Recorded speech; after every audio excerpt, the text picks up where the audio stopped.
Hey everybody, welcome back to Conversations in Pop Culture, and we are back in the saddle once again for another season. And I just want to remind everybody, I am still working on wiggling my big thumb toe. And once I get that done, I'm going to work on the rest of those little piggies because I absolutely want to feel like Uma Thurman in Kill Bill right after she gets out of the hospital because I just had a surgery. So I'm working on it, guys, and I will keep everybody up to date on that problem. But enough about my issue and everything that's going on, because I have with me comic creator Shaun Barbour. So welcome to the show, and hopefully I got your name right. Yeah, no, close enough, man. Shaun Barbour, Barbour, Barbarian, whatever people want to say, as long as they associate the work with the face, we're good. Well, I'm glad you've decided to come on. I'm glad you're here, and obviously there's a lot of stuff going on with you. And in particular, you have your first, I think, solo Kickstarter. Unless Yeah. I think it is your first, right? Yeah, the first one by myself. Yeah, that's pretty much it. And I know I was on before with Chuck for Belial, but this is a whole new venture for me. yeah, and it's I drive for Cerber, I think it is how it's pronounced. Yeah. It's not Uber, it's Cerber, being funded on Kickstarter. So before we dive into this, the whole story behind it, what is the basic premise for those who are hearing about it for the first time or seeing it for the first time and all that fun stuff? Yeah, so the quick rundown is it's about Jim, and he was out of luck and he was looking for a new job because he used to be a construction worker, wasn't working out so hot. That's rad, by the way. I did not expect that. And he finds himself applying for a new job, and it turns out it's for this company named Cerber. He fills out the questionnaire, gets a ring back right away. They give him the job, and he goes out to pick up his very first passenger. Turns out Cerber is like Uber for the paranormal. So now, not only does he have to survive the night and get his passengers, which are the cryptids that you might know or anything like spooky out there, but he also has to survive that. And it turns out that his sister, who died, actually becomes one of his passengers. And now he has to also find out more about how she died exactly. Yeah, and let's dive into this a little bit because for those who don't know, this wasn't an original idea. It's an adaptation from Yeah. creepypasta from Reddit. I'm probably gonna get the name wrong, and I'm sure you're gonna correct me, but Mofucius, I want to say, or Mofucius. Yeah. and again, names are not my thing. I think did the original story. And so, how did even all this come about? Because obviously, you adapted it into a comic, but Yeah. how did you get involved in the project? How did you find the story? How did obviously you meet this and all that fun stuff? Because it's really interesting when you start going into adaptations, and this hasn't been done before. Well, I got super lucky. I was trying to look for something that would kind of bridge the gap between doing Belial as a partner project to doing my solo written comic book that I've got scheduled down the way. And so I felt a good way to take that baby step was to reach out and try to find something I could resonate with. And my oldest son was super into creepy pastas, short horror stories, and stuff like that. So that naturally, me wanting to connect with him, I got into those as well. And found this one. This one, just listening to it on the audio and reading it myself over and over and over again. The way it was laid out in the prose version fit. I felt perfectly for a comic book. It's the way I was seeing it when I was reading it. So I got really inspired and said, hey, look, I am willing to go ahead and take a chance. People take a chance on me as an inker all the time, and they reach out just blindly. I'm going to do the research. And so I did the research to find out who Mofucius was, because that's obviously a pen name. And after talking with them, they got super excited. I showed them some artwork that Kyron did, Kyron Silva, the penciler for the comic, and they were on board 100%. They gave us full right to make the comic book and to be able to turn it into something with Kickstarter and anything that goes with it to help support it, as long as I gave them the proper respect and attribution to their creation, and to not add anything or change anything that existed. I could take stuff out, but I couldn't add anything to it. So as long as I was respectful about their approach, they have been outstandingly supportive. Yeah, so let's talk about this because obviously, I mean, when you're adapting something, obviously choices have to be made on certain things, and I'm sure there's things in there such as what street Jim is driving down, things like that, and even what color taxi or Uber he's driving. That's Yeah. probably not in the pros. It might be. I don't know. I didn't read the pros, so. But also the idea is that sometimes you also have to take things out. So what is that like? Because it is tricky and it is an art to understand. And I go back to Jaws as a really good example. The novel Jaws and the movie Jaws are very different, but they did a great job with the movie because there's a lot of stuff in the novel that doesn't need to be in the movie. And so, what was this like figuring that out? Because I would imagine there's some stuff in the prose of this that it's not really necessary and it would only drag it down.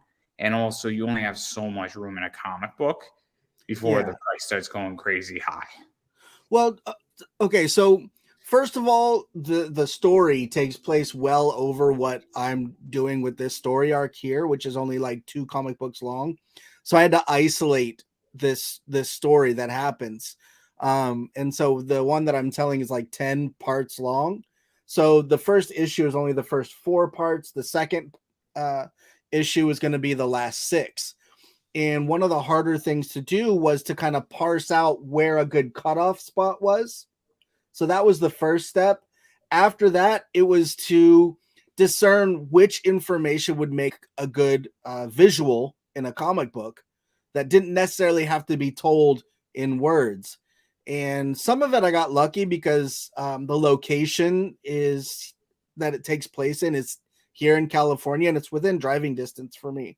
So I was able to kind of tap into my mental database of a lot of the information and say, okay, we can work with this. And I think this would be a good frame, so to speak. So if I was presenting this story as if it were a movie, which frames would make the best storyboards?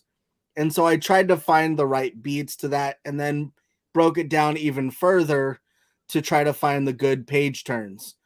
So it was just a basic like deconstruction and then trying to fill in the gaps if I cut too much just to make it work well. And for a comic book that primarily takes place in a car, some of it was challenging to make it as intriguing or exciting as anything else. But I'm sure if you've seen movies like Telephone or Payphone or whatever it was, where the whole movie took place at this payphone, it can be done. You just have to look at the right recipe and hit the right beats. And that was fun for me to kind of work with. Yeah, and let's even dive into this too, because obviously it is a very short story as it sits right now, where it's a part 1 and a part 2. Obviously 1 through 4, and then 5 or 6 through 10. I forget if you're going 5 on issue 1 or if it's 5 through 10 on issue 2, but it's 2 issues for the most part. And what is that like? Because one of my biggest pet peeves is when something gets overdone in comics and in film, in movies, and sometimes it's nice when something only has 2 issues and it's kind of one and done where you're not milking the thing. And that's not to say you can't go and tell another segment of the story later on if Right. this thing does well, but this also is going to be standalone technically.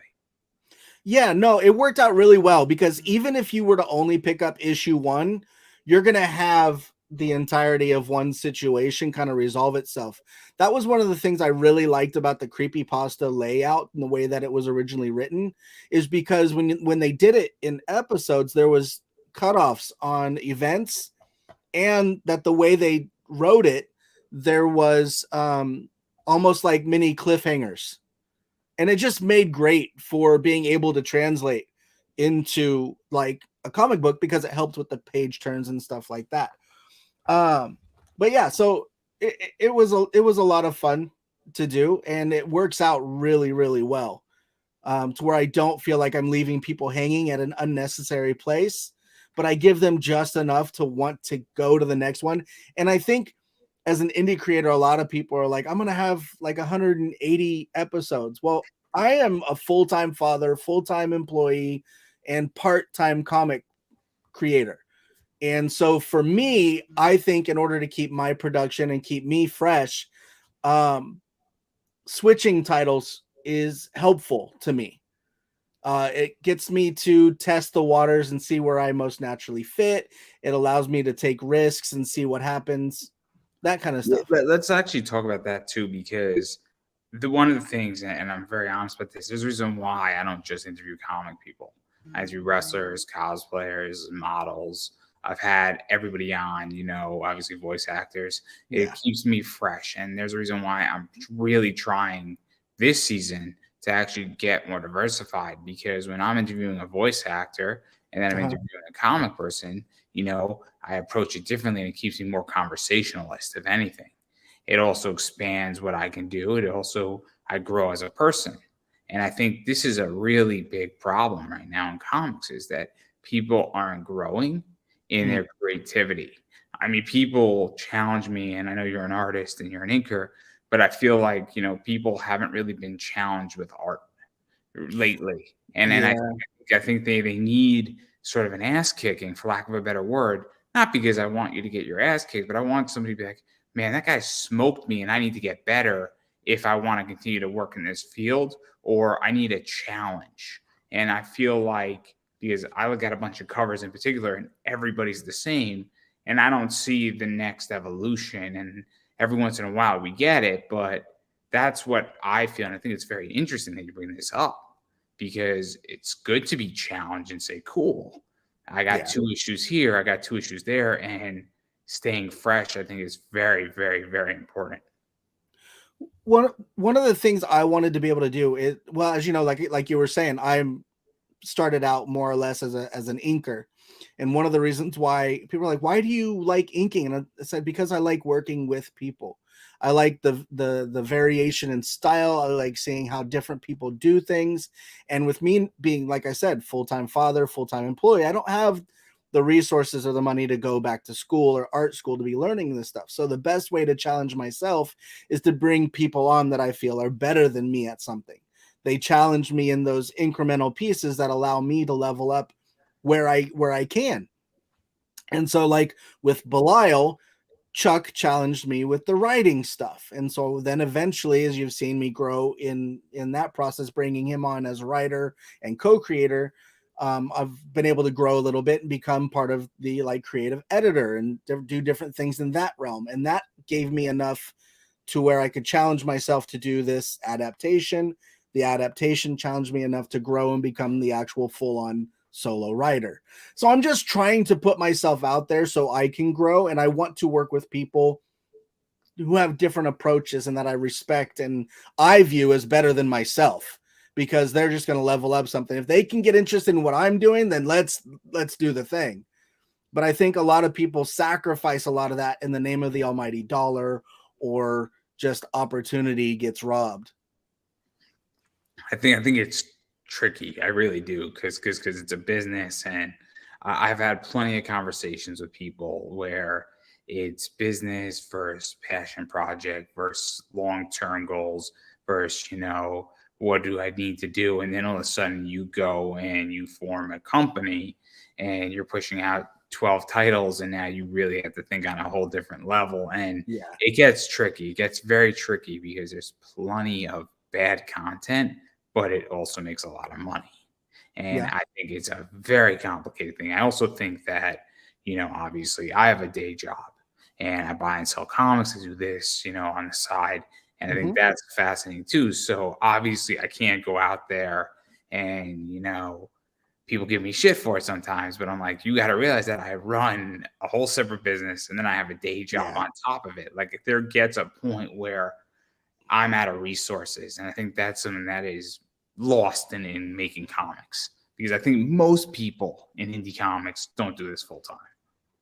Yeah, there's a lot of people who do what they can, and it's difficult, and especially with the majority of comic books independently not being a primary source of income. A lot of the people I think that benefit the most are your artists. And those, it's hard because you have to, a lot of people are doing similar styles, like you were saying. So when you put out a call to action for saying like you're hiring somebody, you get a lot of the same type of thing. And so unless you really know what you're looking for and challenge people, say, here are the samples, can you do this? Then you're going to get a lot of the cookie cutter type of style. And so I know, like for Belial, Gregory Warrenchak's art style really worked out for us and his creativity that way. And the way it was presented with the gray wash and stuff, it fit the story. For I Drive for Cerber, after talking with Mofucius, they felt a semi animated feel would work best. And I totally agreed with it. So we went totally in on that idea, which is why Chiron fits so well. So just knowing where the puzzle pieces fit and where you can kind of go with that is a big, big deal. And then also just to throw even more things into the wind, obviously we look at a bunch of people's Kickstarters, and when you're doing 30, 40, 50,000 and your bad girl art is selling 10,000, dollars, I mean, you get caught in what is known as a cover trap. Yeah. And it's not anymore an issue where you have to do what's right for the business. Because once you cross a 10,000 position or a 20,000 and you're doing it 3 or 4 times in a row, you are now a small business and you have to think what's best for the business. And that also stops creativity, but Yeah. it keeps you alive. It's a whole complicated thing. And believe me, I know this space so well because I'm in the Zenoscope bad girl art on my eBay store. And I'm going through diversification right now, and it's quite painful, to be honest. Yeah. Not as painful as my leg with my surgery. I want to make that crystal clear. Not as painful as that.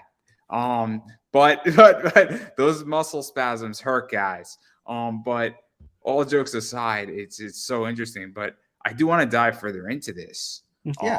and actually really get into it. So it's really interesting as well because this is a recognizable piece. What you have created with I Drive for Cyber, or I think I said it right. Or is it Cerber? Cerber. It's been a long day. It's been a long 48 hours for me. I'll let it slide. Come on now. So it's been one of those days, guys. But what is this like? Because a lot of people have read this, and a lot of people have read it in prose, but they haven't seen it visually. And so, what is that like, knowing that you're working with a very recognizable piece? And because I would imagine it's stressful, but not stressful. Yeah, it's exciting and challenging at the same time because even before me, like I was saying, it existed with Reddit.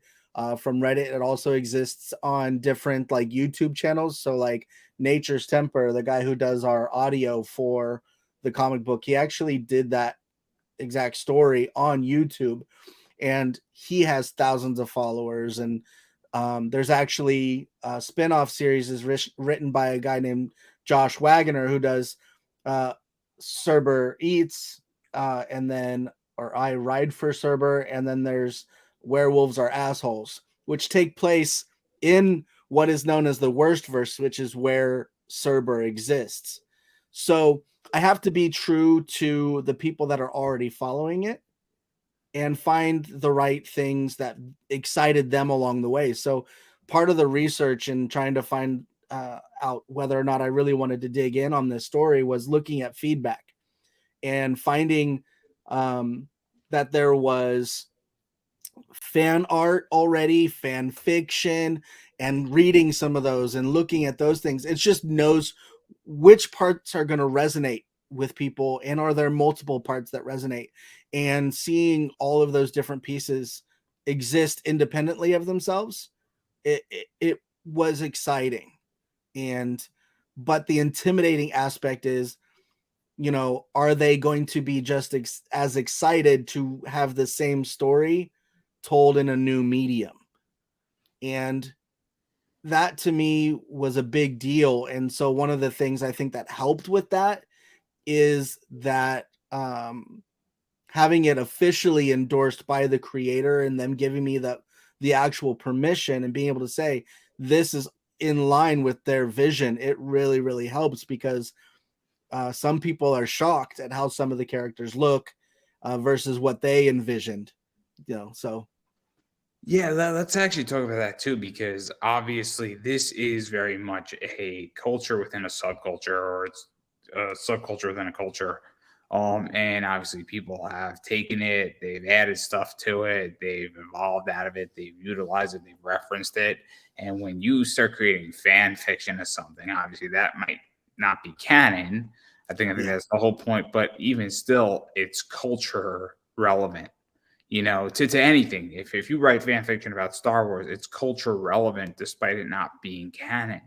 And this is, I don't think, any different. And so, what is that like? Because now you're coming into this, you're going to be kickstarting it, and you have to be very much aware that that stuff exists, yeah, and that whether you utilize it or you don't, or you take a piece of it, or you say, hey, let me just throw a little Easter egg into it, because even though you can't add something, I mean, you could sneak something into the background that yeah, may or may not be, massively relevant to the story, but it's like, oh, I know that little like character thing, or there might be something. So, what is that like? Because it's very interesting and hitting those notes, because this is what is really the secret sauce of this entire comic in a lot of ways, is understanding the notes that really hit that subculture, because this is creepy pasta inside of a particular story.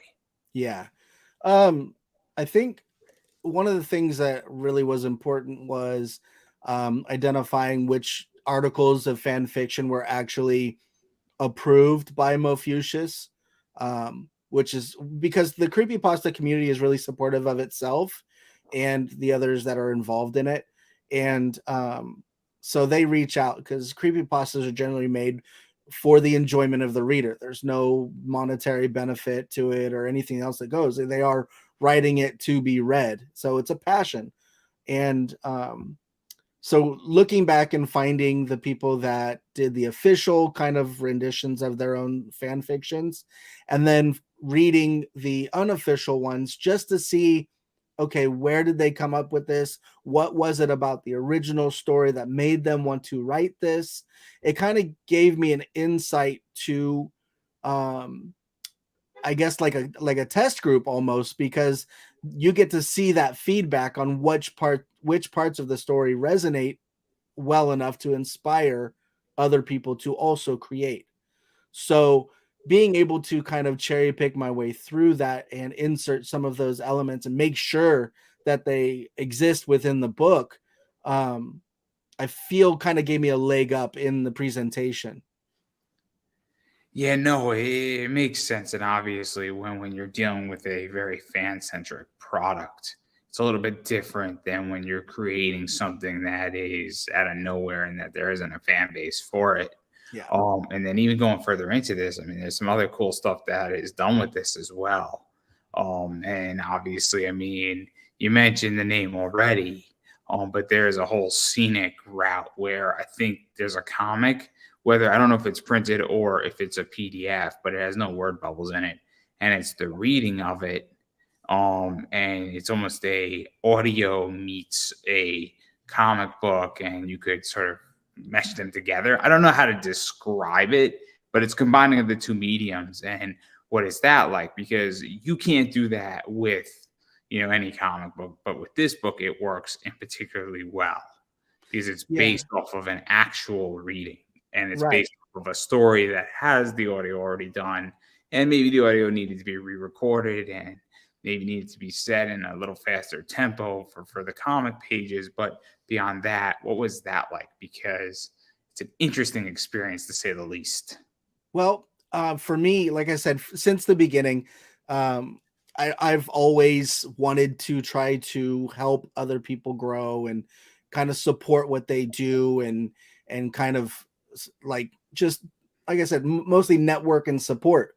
And one of the ways I could really pay respect to the people that existed within Cerber before me was to try to find a way that could integrate all of that into one product. And so I was like, well, as a kid, I really enjoyed, you know, books with the little page turns and stuff like that. And as I got older, audio books were relevant. So I thought, well, why don't we take the original story written by Mo Fuchsius to give them proper credit there, and also follow that with the audio that's done by Nature's Temper, who existed before I did with Cerber. And he gave me permission to use his audio and bring those together and kind of fuse it with the third presentation being the actual comic book pages. And so going through the audio and adding like a page turn sound to go along with the visual stuff is just my way of showing respect to what existed before me, but also, you know, bring them along in a new manner. And hopefully, and it's been popular as an add-on and everything else, and it is digital, so I don't have to print a separate type of book. But for people that want to be more accessible, because creepypastas are really big worldwide, for a way that's going to work out, that's going to be really cool. Yeah, and let's even talk about this going further. I mean, I'm a strong believer with Kickstarter that Kickstarter at this point is a privilege. It is not a right. Yeah. I view going to your local LCS more as a right than a privilege. Meaning, if you want to pick up comics, a local comic shop, whether that's online or in store, is more of a right than a privilege. And Yeah. people come to Kickstarter, this is a privilege. It's not a right. And so you need to stand out, because the first thing that I think always goes in hard times is the privileges, not the rights. Yeah. And this is one of those things that attracts people to some degree. It makes you stand out, I feel.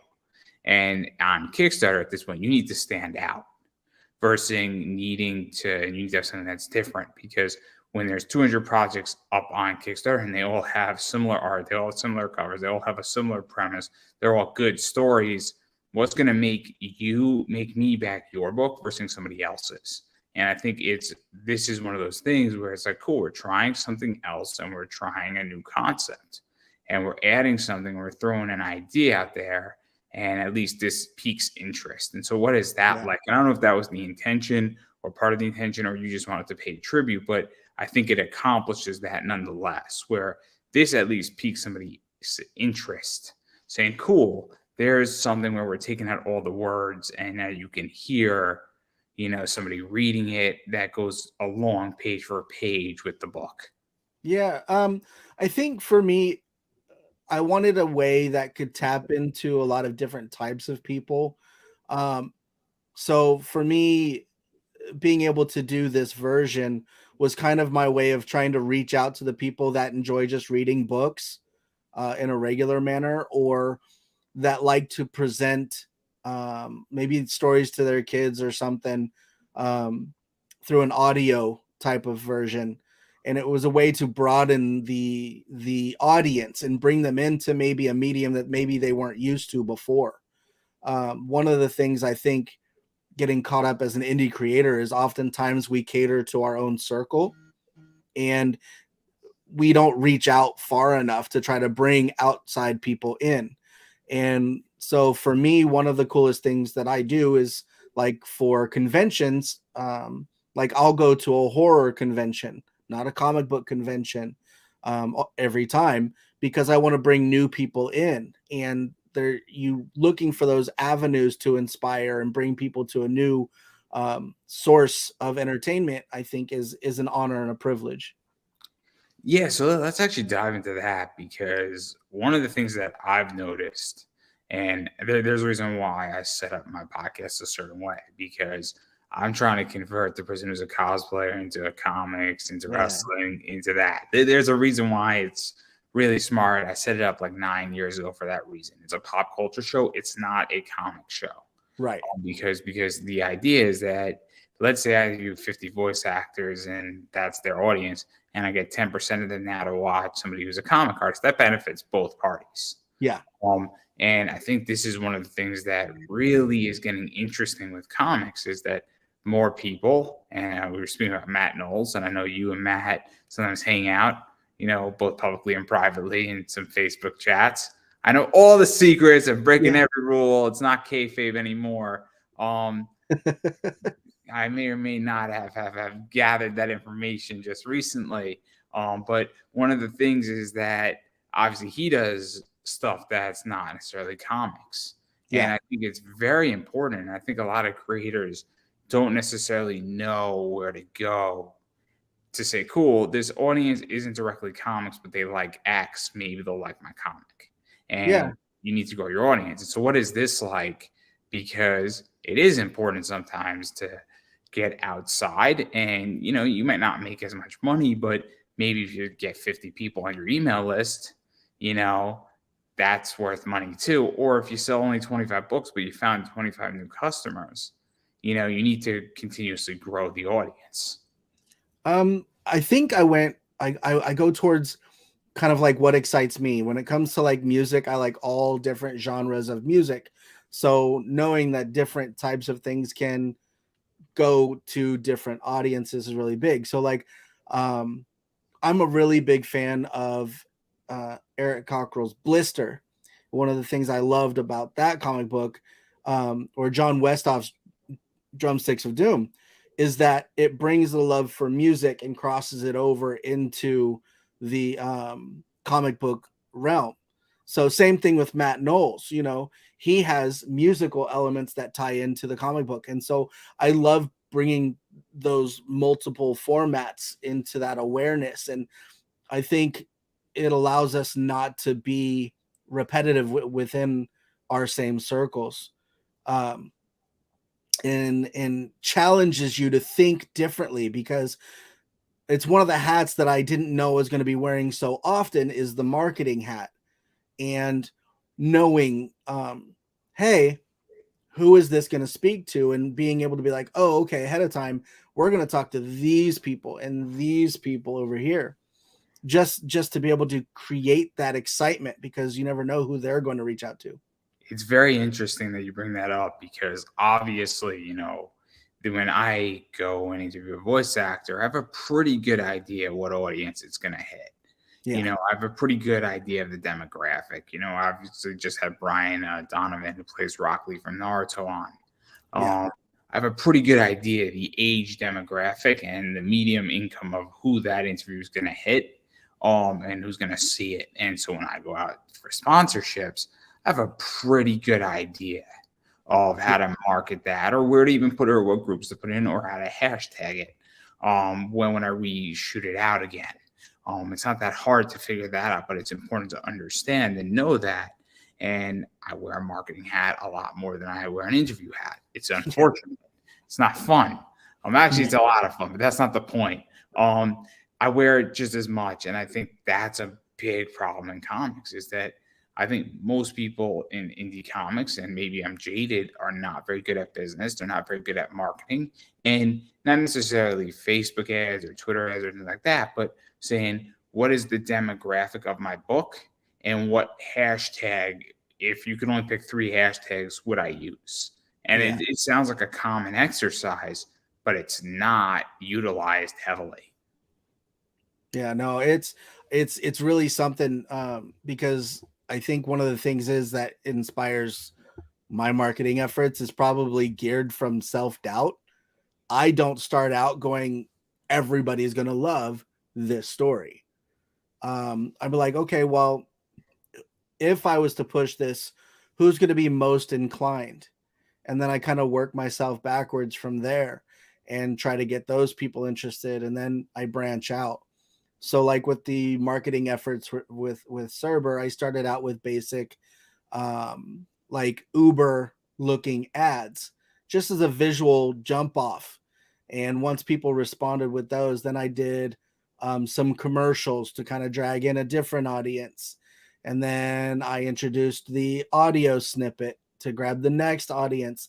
And it was just taking my shots in targeted directions, because I was like, okay, this is what exists. Let's feed those primary things first. And then hopefully that gains enough traction that they talk to their friends and gain that excitement and interest. It's interesting because that's what I'm doing with my shorts and my TikToks now, with all this content and YouTube shorts and that stuff. I'm like, cool, what piece of information does somebody want in 45 seconds that's gonna make them stop and say, cool? And I'll give a good example. How'd you get the voice of Amy Rose from Sonic the Hedgehog with Lisa Ortiz, or how she didn't evolve her Oshawott? That's what people want to know, and it sounds funny, but it's 38 seconds. and it's a question. And what I've learned is that people like questions. My most famous YouTube video has almost 40,000 plays. What is an anime OVA? It answers a question. It's shot horribly. It's all grainy, but guess what? People love it in the comments and are so positive. It's so positive. Nobody ever says anything bad about that video because it answers a question. Yeah. And so that's what I've learned is that, and that's really where my marketing is coming from right now, is it's definitely more audio and visual versus just even building out artistic. But I think it's very, very interesting. And I said, cool, what do people want to know in a short amount of time? And what's going to catch them? And everyone wants to know, how'd you get this character? How'd you do this? What does this look like? Or familiarity. And I think it's so interesting. Dude, I've had to scrap so many ideas just because I'll run it by my kids. Because like my oldest one is 17, my next one is 13, and then I have a 7-year-old. So seeing where they resonate with them, I've scrapped so many ideas just because it didn't maintain their attention span. I'm like, look, I wanted to get that because I noticed that if I go in to say hi to my daughter and she's watching something, oftentimes I'll get sidetracked by what she's watching. And I think it's the way it's constructed, like in those 1.5 second, frame changes and different stuff like that. And then that translates over to us as adults and stuff going to TikTok, like you were saying. It's what is going to be the most engaging? How much can you pack into a 30 second to a minute time span? Because that's where people engage the most, Yeah, and even going further, I mean, obviously, I have slow burners too, and I love having slow burner content because sometimes I don't need something to hit a home run, but also I've had weird content on Instagram go crazy. Then I'm like, I put up something on Instagram of Mandy, the comic Mandy by Dean Yeagle, and I did not expect the result on that one, and I didn't realize how many people know who Mandy is, and I'm like, wait a second, this is crazy. And a really cool thing. It's a cool book. I think there's only like 27 of them in the world. It was a weird Kickstarter that nobody knew about, and it's a great book. But apparently, a lot of people were receptive to it because it's a really cool concept. It's a great book, and it's weird, but I have slow burning content, but I think it's so interesting and just how to market this. And obviously, you have a bunch of different stuff going, and obviously, I mean, you're more than funded on it too, which is crazy too. Yeah, it's kind of a cool thing because I was able, not being partnered up, like say with Chuck on this one. I would feel more responsible. I feel horrible if I took a chance, let's say with Belial, and it didn't do well.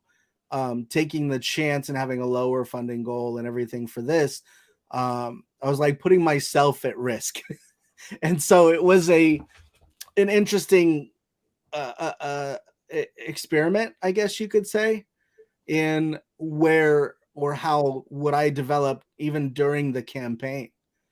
So there's been a lot of different kind of obstacles to try to overcome that I just didn't not to cut you off, but I'm actually really curious about this. So obviously I run my business by myself. I don't have a business partner. So when I take a risk, I mean, it's on me. I don't take money from my parents. Nobody has invested in me, and I want it that way. Yeah. I don't like to lose money. I don't feel comfortable losing money. I, at the moment, don't want to work with my friends on investments or anything like that. We talk about it, but I don't want to manage their money, and because I don't want that responsibility. But if I was to partner with somebody on a Kickstarter and I'm developing a partnership business with somebody and I'm going to be working on it, I was supposed to work on it, but my foot's not working great right now. Guys, I had a surgery. It's all right. I'm going to go to sleep after this, I promise. But all jokes aside, I have so many jokes. Oh man, I got an Ash Wednesday joke just ready to go off. I gave up walking for Lent, guys. So I don't know about anybody else. That's a good joke. That's a good joke. But anyway, the point I'm getting at here is what is this like? Because do you feel more responsibility, or do you feel that, hey, as an individual, I don't own my business partner or my creative partner, 100% of or more than I owe myself? Or like I'm probably not phrasing it correctly, but I guess the way I feel, and maybe this will clarify it, is that if I take a risk, I feel way more comfortable putting myself in a higher risk position Yeah. than if I have people who are 50% partners on it, unless we agree to do the higher risk and it's a collective agreement. So I'll give you Yeah. an example. Like if you went out and hired Steph Wilson and Steph Wilson was brand new and you and Chuck agreed on Steph, that I don't think is putting, a 90% risk evaluation on it. But is that because it's tricky, right? Because I know some people say I have a partner to mitigate risk, but it sounds like you feel that when you have a partner, just the opposite. I feel I'm probably not explaining that very well. no, for me, I feel like I owe Chuck success with Belial. Um, when I started out, because when I created Belial originally, it was one idea, and then he came in with his flavor to it, and then all of a sudden, he's being more than just a writer. He's now being a co-creator. So when I offered that up to him and he took it and he's like, "Are you sure?" I said, "Absolutely, let's do this." But at that moment, it was me acknowledging now I'm asking for him to put his time, his effort, his money, um, and everything that goes into it, also equally as much as I do.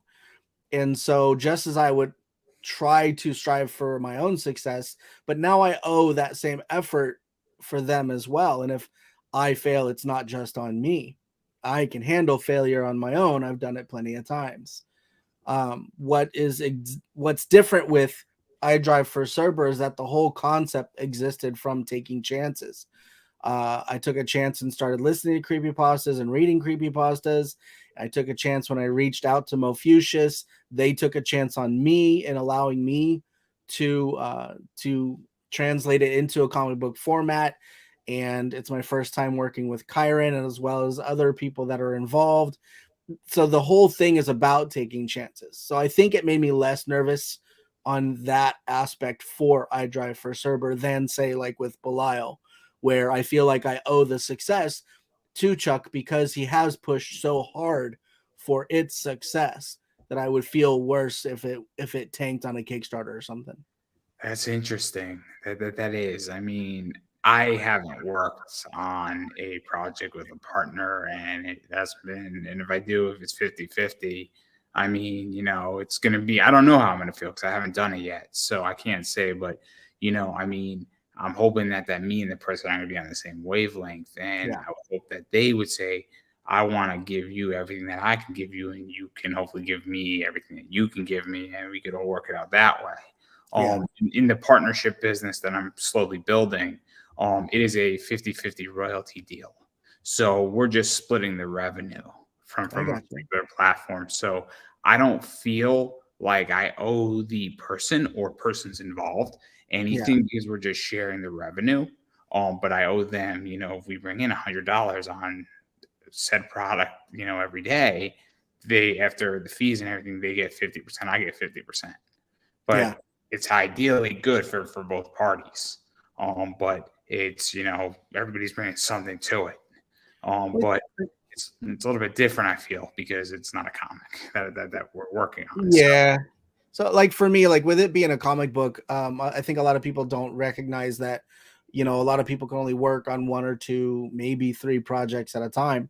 And so when like say working with Belial with Chuck, I'm basically asking him to stop working on these other projects, stop bringing in the income that he gets from working on these other projects, and to work on a book like Belial, and that requires a lot more attention and effort than say something different. Um, Plus, the credibility is weighed a lot differently. I feel there's a validity to one's position when you're creating versus just working on a piece of somebody else's property. Um, so knowing that you want that success for them, and like I said, I ask for attention and time and effort, communication, all those things. The least I can do is say, you deserve success.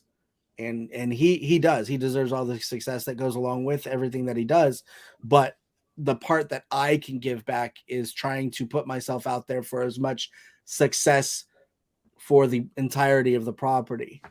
So it's the same thing that I kind of am doing for I Drive for Cerber, is that I want to reignite the awareness of this story that's existed for, a couple years now, and light a fire creatively for Mofucius, who coincidentally, after working on these comics, has been inspired to continue writing more Cerber stories, which is cool.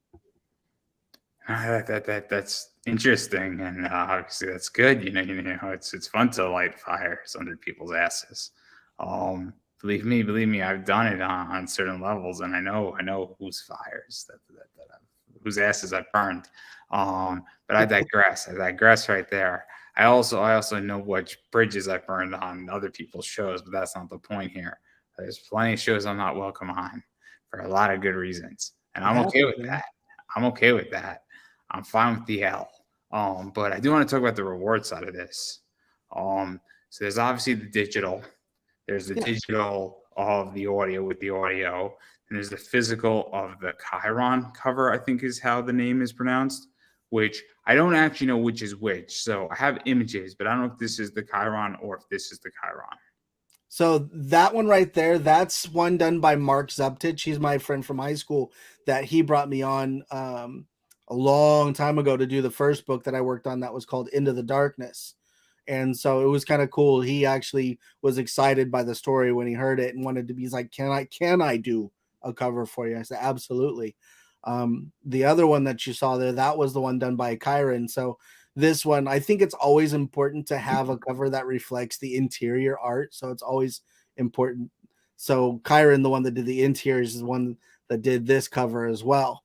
And they're both fun.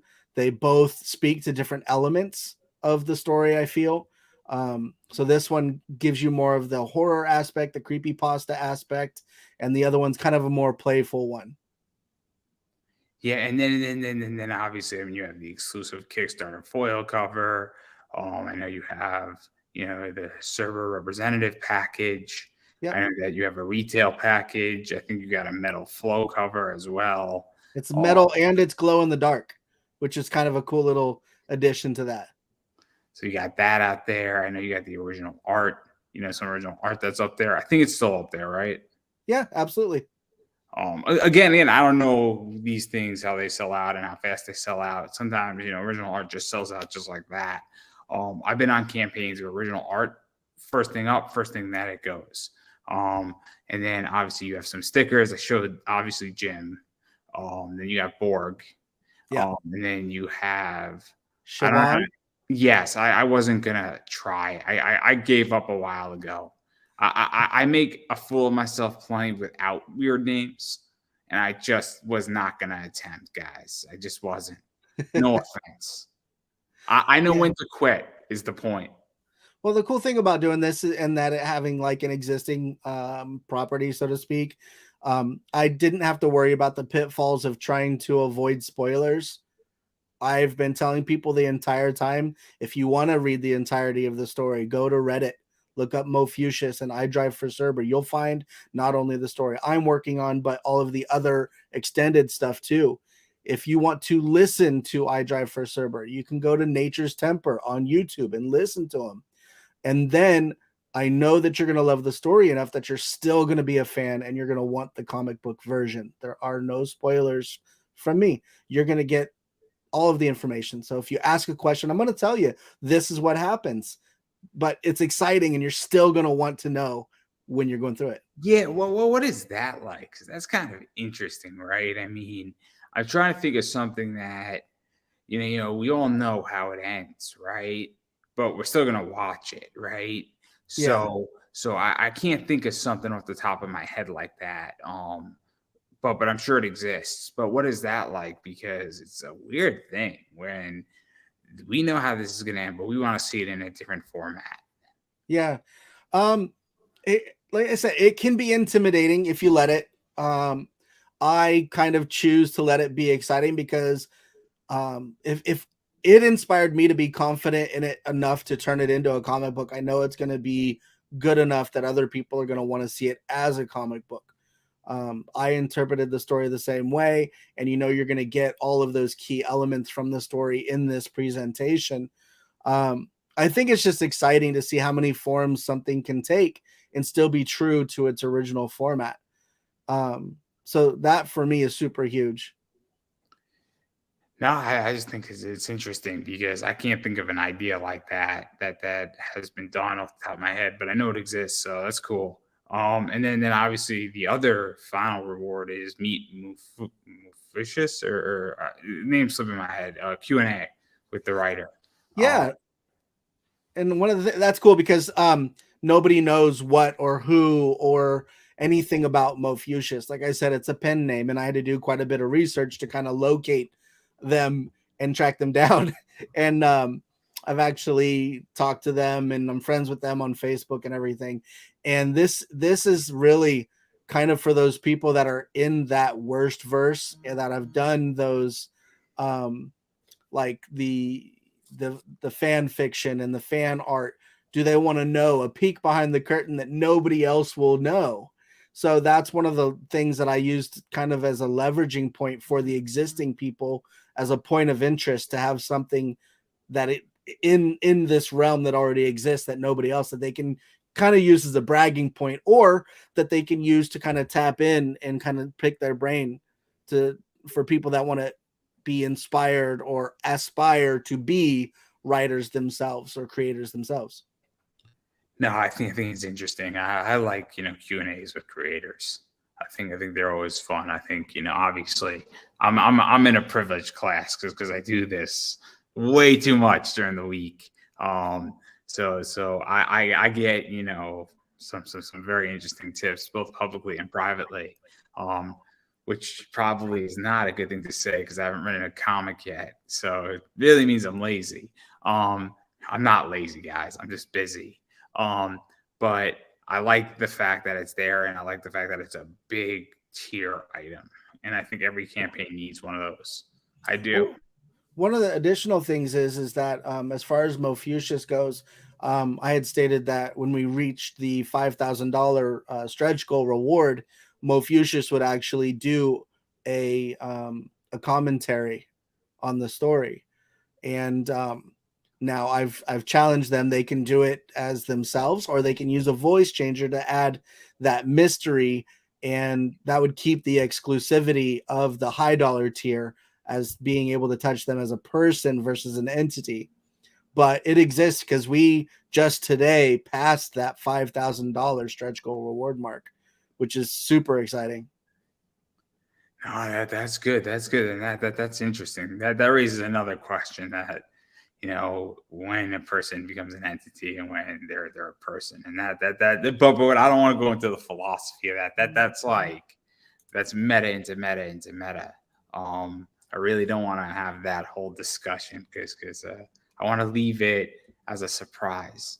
Yeah, Um, One of the things though that I really like about your campaign is that it's simple as well. There's not that many rewards, and I mean, I'll be very honest. If I run a campaign and I might run something, I'm not going to say what it is just yet. It's comic related, um, but I'm going to keep it very simple. I might only do 4 or 5 rewards. yeah, I think fulfillment is easier that way. I think it's also less choice. Sometimes is easier. Also saying absolutely. cover A, B, C, and then there's a digital, and then maybe there's the whole package. And Yeah, I think it's smart, and I think obviously you have more than I think 5 rewards, but you don't have a hell of a lot considering, and so that's something that I like about your campaign in a lot of ways as well. Is that it's very simple, it's very easy to follow, it flows nicely, and I think that's also a big problem in Kickstarter right now. Is so many people's Kickstarters do not flow nicely, and it's you have when you get to having 50 rewards, we got a problem. well, I haven't been able to. I don't have the luxury of being able to take the like backer kit type of route or anything else like that, where you have an outside source package and ship your books. But doing it this way has allowed me a lot of unique opportunities. One, I know that I'm packaging them myself. Two, as it works out, that me, Kyron the penciler, Mofucius, and Kenny Aitken, the colorist for the book, we all live within driving distance of each other. And so one of the things that I'm trying to hook up is the opportunity for all of us to get a comic book signing party to where we all meet up at the central location. We all sit there and we're able to sign these books for people. And one of the things that is good about keeping those reward levels low is that I package them myself, and allows for those cool and unique opportunities that come with people investing a higher price point on an indie comic than they would, say, a store-bought comic. What are they going to get that's worth more than what you'll get in a regular store? And this is a way to offer that. No, it's very interesting. It's very, very, very important to get creative on how you add value. And I was just speaking with John about this before you, and I'm a big believer that value backers are actually disappearing from Kickstarter. I hate to say this, but I think things have to go cheaper. I think there's more competition. I think that the average backer is changing. It's good and bad. I mean, obviously, it's not. It means there's going to be less money in indie comics. Yeah. But I think that it's going to be very interesting how people adapt. And I think there is a bunch of dinosaurs that are going to die who do really well on Kickstarter because they have deep value backers. And I think that's going to change in the next 2-3 years. And I think that there's going to be a massive idea how to get volume or signed books. And I think that's what's going to replace this. But again, that's a whole 2-hour discussion with a lot of people, and Sure. that is also very opinionated. That's just what I think and what I see as looking in, and somebody who's been around the industry a while. This is what I see on Kickstarter as both a consumer and just everybody I speak to. I think that's what's coming, but I could be wrong. But again, that's more of an opinion / feel that I have. But I'm not an expert on that topic, but I digress. But yeah, I think that covers all your rewards, right? Yeah, pretty much that's everything from what I can see.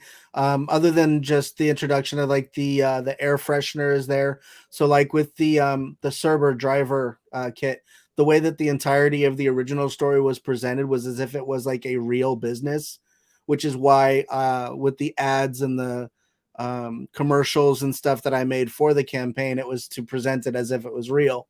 And now backers that have been following along or know the original story, they can become drivers themselves.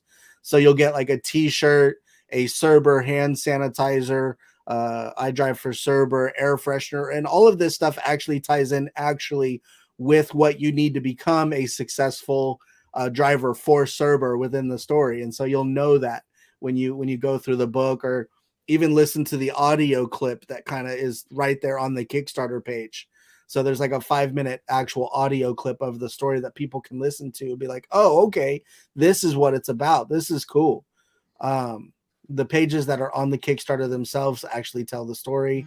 But yeah, that's the bulk of the rewards. And it's just a way to bring people in and keep the rewards relevant to the actual story. Yeah, that's important too. That's very important. I find weird rewards sometimes. Yeah, no, makes sense. But I do want to back out of this, and I want to dive into a little inside baseball because I'm curious your mind. You're still fresh. Yeah. You're optimistic, unlike me, who's jaded. And I was touching upon this a little bit, and I'm a little bit curious. Is Chuck really thinking that Canadian bacon is the real bacon? No, that's not that's the real question you all want to know. No. But all seriousness, though, I am curious how you view where Kickstarter is going, crowdfunding is going, and even the whole market, because we're in weird times right now. Where I was speaking to John about this. I think I was speaking to Tyler Carpenter about this last night, and one of the things is that in January, it took 3, almost 4 weeks to get up to 200 comic projects on. And I think a lot of people have waited to see where things were. I think we've had a slow start to the Kickstarter year. I also think that it's not going to be like a 300, every month. And even in the prime of Kickstarter, months, I think those numbers are going to be a bit lower. And I'm curious where you see it going. I don't know if it's the economy. I don't know if people are burned out. I don't know if backers are burned out. And also, I've just noticed that books that should have done a good amount of money did not do what they needed to do. And so I'm very perplexed. And look, I'm exhausted till April on Kickstarter for a bunch of reasons. Obviously, this is not a joke. I mean, I just had a pretty major surgery, so my focus is a little bit outside of taking a break from pop culture. But even still, I mean, the first, probably the last 4 months, I've been heavy Kickstarter, and I need to refill the coffers as well. So I don't really, but that's just my view on all of this. And I don't really know what you're feeling or doing because you're more involved in the inner workings of things, and you got a bunch of different projects happening. Sure. Yeah. No. I think we have entered a realm with Kickstarter where there's other businesses that are trying to use a similar model. And so some of the creators are trying different avenues. So some of the dispersal of attention is happening. Some people are going to those different platforms. So when you say, sorry to interrupt, you mean like places like Indiegogo, Zoop, Crowdfunder? Yeah, absolutely. Indie, things like that. Yeah. Because people are trying to see what the next big thing is. They want to be that inside person to utilize this new exciting platform, because people are thinking that if it strikes a different chord, there's probably going to be a different monetary reward from that. For me, I think we are in kind of like a breathing situation where we just got done being cooped up from like COVID and everything like that, where all of our entertainment was centralized, and now people are going back out and doing things. So I think there's a little bit of an exhale, and there was a little bit of an oversaturation because all these other creators that were also pinned at home were busy creating books. And so you're seeing kind of the fruition of a lot of that, where so many people are launching their books at the same time. Maybe it's not that they're a worse book, but that there's so many good books at the same time. I know that's been difficult for myself, and that could possibly lead itself to saying why some of these good books aren't funding as much as they did in the past. And I know for me, it's because of the breathing pattern of this business going up and down the way it has. I don't necessarily think Kickstarter is going anywhere, but it has caused me to spend more time in pre-game, so to speak. So I, rather than like say for Belial, where what I did was I created like a bunch of memes and just introduced the idea warming up to it. This time, I actually spent a lot of time on other platforms and stuff like Reddit and TikTok and Instagram and Twitter and Facebook, just to generate that pre-awareness as this is coming. So be excited. So during like maybe somebody else's campaign, if I can hold their attention for mine on that launch, just trying to do the prep work to build that excitement instead of just being able to launch it like I was, like say, last year with like a Belial 2 or something, where you could just drop it and run, because people were starving for that at-home entertainment. Now people are getting to do other things. Yeah, I think things have changed. is the nicest way to put that in summary.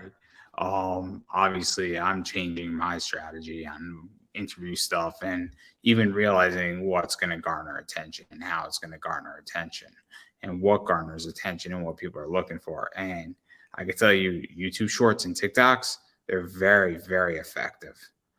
With no followers, I'm doing like 400 to 500 plays easy with like 3 followers. And I don't even advertise my TikTok because I want it to be a new audience purposely. Right. Which sounds crazy. And so those 500 people don't even know I exist on TikTok.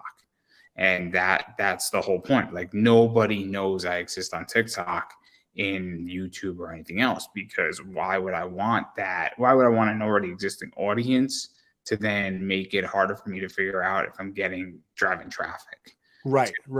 Something else. So that's the point. I think it's actually super smart. I think if you start combining your audiences, sometimes it's good, but that's not the Well, point. for me, one of the things that I did differently this time on Kickstarter was I utilized the I guess that specialized link feature that they have. So finding out where on the dashboard that the clicks are coming from. So like say for some people's like podcast or for TikTok or Facebook, I'll utilize like a different link. So that way I can see where to spend the attention next time. It's just, looking at it like a business. Once the project is done and you're saying, okay, now we're at the selling point, you should be able to focus on where you're going to get your return and knowing that's where you need to plant yourself more securely next time as well. No, it makes sense. It makes sense. I mean, I think it's a business, and obviously, I mean, I ran a Kickstarter, and I don't want to talk about it. It was brutal. It was brutal. I don't think my concept was bad, but I was ill prepared. The skill was there, but I was ill prepared. I learned a lot, but I also think that people were just not ready for it, and I got a lot of shit for it. But I'm happy I did it. I did fund, but I got a lot of shit for it, and some of it I felt was unnecessary, and I still think it's unnecessary. But it changed me, and it made me worse than not gonna pretend. It opened up an eye to me about this industry that I did not want to know, and I'm Yeah. very, very, very honest about it. And if people ask me, it's not that hard to figure out, but it also taught me a bunch of valuable lessons that are probably going to change course for me. So, but I digress. I think it's really interesting. But we speak for an hour, and I do want to know if Chuck still thinks that Canadian bacon is real bacon. But I don't know if you're qualified to answer that question. So I don't know. I mean, I know that Chuck used to work like as a cook. And I think that as an ingredient, he realizes they're different, but he appreciates them as if they're the same. That might just be the case. That just might be the case.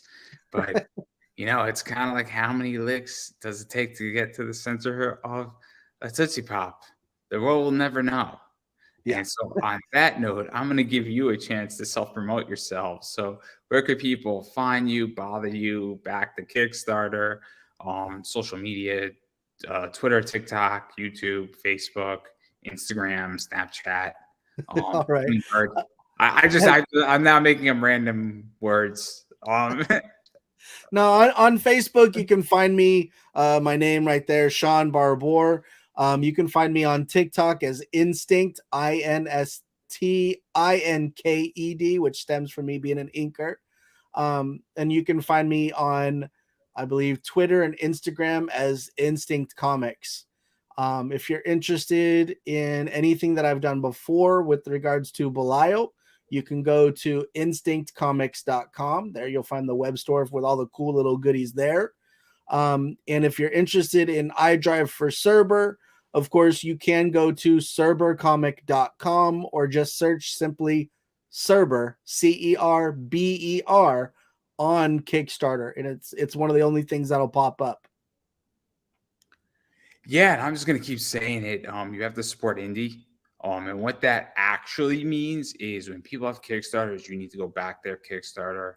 When people have projects on their web store, you need to go buy them. If people release a variant on their Shopify store, web store, wherever else they're selling, gotta go buy it. Also, gotta follow them on social media, whether that is Twitter, YouTube, Facebook, Instagram, TikTok. Anything that they have, you should probably go follow it. Most social media is free. And it is a click, and you should be engaging with them. That's the other thing too that makes a big difference. And again, it's free, so that's something that you should be doing because it goes a long way. It goes a long way, and you never know who and what it's going to impact. And engaging with people you'll find out if you're right for them. Like if they're interested in what they're doing, is sometimes if you can connect with the creator, you'll find out that what they're into is what you're into, and it'll excite you in a whole new way. I agree. I mean, look, I engage with a lot of people on social media, and I get a lot of interviews because of it. I'm also relentless, and I'm also a decent human being, which helps. If you're likable and you're a decent human being, you can get a lot of things. And if that doesn't work, bribery is the second. Because believe me, if charm doesn't work, money will. But that's not the point. That's not the point. A donation. Let's put it as a donation will work. We don't want to have a negative position on that, but all jokes aside, as far as I'm concerned about me, I'm Pop Anime Comics on all social media, including Twitter, Instagram, Facebook, YouTube. I do have a goal on YouTube. I am at 501 subscribers. I want to get to 510 by the end of March. So I have essentially 38 days to do it, I believe. 38 days. So I am 9 away. And that is the goal. I think it is very obtainable. And so if you're not subscribed on YouTube, I would greatly appreciate if you can, because we are 9 away. So that's something that's really big for me. Increment small goals. I think we can do it, guys. I think we can do it.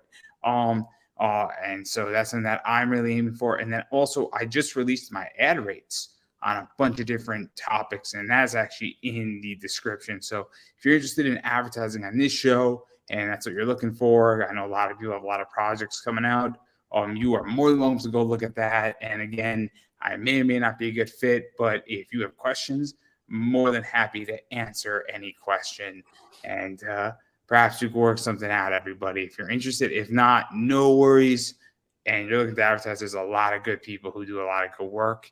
And I'm sure you can find somebody that will help you and be perfect for you. I will not be offended by any of that. And so that's something that I keep in the back of my head and just throwing it out there and everything that I do. And I do have a t-shirt out there. So go buy my t-shirt, guys. It's making fun of Taco Bell, Gundam, and the most interesting man in the world on Redbubble. Awesome t-shirt, but that's neither here nor there. And all that stuff's in the link down below, up top, to this side, that side, whatever, how you're viewing it. And yeah, that's pretty much everything I got going on. I do have something that I don't think I can announce yet. That'll be coming out in June. And potentially tomorrow, I will be unboxing at least 12 of these. So packs. So this will be fun to talk about. There's some silver packs in here too, which are cool. So just keep that in mind. That'll be live on YouTube. So that's all I got. And I'm going to give you the final word. So I'm just saying, make sure we go out there, make sure we support everybody, man. Like, even if you're not financially able, shares count, support helps, everything matters. And that's it. Well, I don't think I could have said that any better myself. And so that is a wrap, everybody.